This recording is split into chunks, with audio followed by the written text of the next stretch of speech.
ডায়লগটা শুনলি? তো ভাই আজকে আমি যাচ্ছি পলাশের সাথে দেখা করতে, কারণ আমার ফেসবুকের মনিটাইজেশন নিয়ে একটু প্রবলেম হচ্ছিল, তাই আমার এখনও পর্যন্ত কোনো পেমেন্ট আসেনি। ওইগুলোই ঠিক করব, আর ওরা পাবলিকের মাঝে কিছু রিলস বানাবে, সেইগুলো তোমাদেরকে দেখাবো। আর আজকে রিলস শ্যুট করতে গিয়ে আমাদের সাথে যা যা কাণ্ড ঘটেছে, তোমরা শেষ পর্যন্ত ভিডিওটা দেখতে থাকো, তোমরা দারুণ মজা পাবে। তো hey guys, welcome back to my channel, welcome to my new video. তো ওই দেখো সামনে দিয়ে হেঁটে হেঁটে আসছে আমাদের মানে ডান্সার পলাশ, সেলিব্রিটি বয়।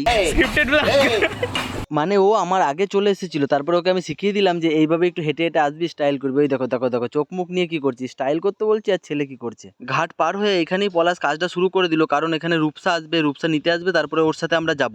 আর ও সব সময় লেট করবে, এত বড় ল্যাথখোর ও, মানে সাজবে গুজবে কিছুই না, কিন্তু ঘুমিয়ে ঘুমিয়ে ল্যাথ খাবে। মানে শেষ পর্যন্ত আসলো, তাও আবার সেই 1 ঘন্টা দাঁড়িয়ে দাঁড়িয়ে ফোন করছি, তারপরে পুরো 1 ঘন্টা লেট।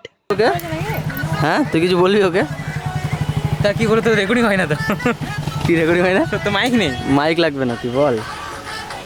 বলছি সেলিব্রিটিটা আমি 1 ঘন্টা তো দাঁড়িয়ে আছি। আর সেলিব্রিটি তুই কে বললো এটা? তুই সেলিব্রিটি কে বললো তোকে? আমাকে বল এটা কে বললো? কি ব্যাপার, রূপসা মেয়ে হয়ে গেছে কবে থেকে? আমি মেয়ে। তুই কি তোর সাথে কথা নেই। আমার সাথে কথা নাই? এ কবে থেকে আমার অ্যাকাউন্টে ভিউজ হবে কে জানে, এর মুখ দেখালে ভিউজই আসে না। এক মুহূর্তের জন্য তো আমি ভয় পেয়ে গেছিলাম, আমি লাদাখে আছি না কাটোয়াতে আছি। এইখানে বর্ষার জল গিয়ে গিয়ে রাস্তাটার অবস্থা দেখো, পুরো ভেঙে চলে গেছে। আর মানুষজন কত কষ্ট করে, কত রিস্ক নিয়ে গাড়িগুলো পার করছে। যে কোনো সময় বড় সড়ো দুর্ঘটনা ঘটতে পারে। এই রাস্তাটা দিয়ে সারাদিনে মানে হাজার হাজার মানুষ এই রাস্তাটা দিয়ে যায়। এই রাস্তাটা যত তাড়াতাড়ি সম্ভব ঠিক করার ব্যবস্থা করা উচিত। ধারকে ছেড়ে দে। ব্রেক।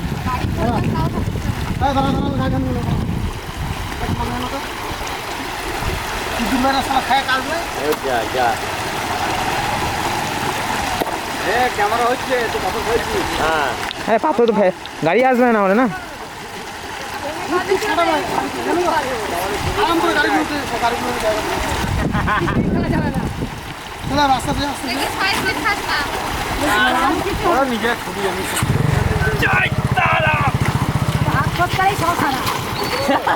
ডায়লগটা শুনলি? কি হলো? আমি বললাম জয় তারা, বললো হাত ফসকালেই সব সারা। ভাই কেমন লাগলো এই নদীটা পার হয়ে? দারুণ। আমি প্রথমে বলাই ভাই গাড়িটা বাড়ি করে কেমন লাগলো? বাবা জুতোটা দে। কেমন লাগলো না? মনে হলো ভেসে যাবো। জুতো কই? এ বাবা ওখানে জুতো। জুতো কই তোর ভাই? নিয়ে আসছি আমি দাদা। জল আছে তো? এত জল আছে, সাইড দেওয়া তো জল নেই তো। তো এখন আমরা চলে এসেছি বাস স্ট্যান্ডে। বাস স্ট্যান্ডে এসে রিল শ্যুট হবে, আর দাদারা এখানে চেঞ্জ করে নিচ্ছে। দাদার কনফিডেন্স ভাই লেভেল।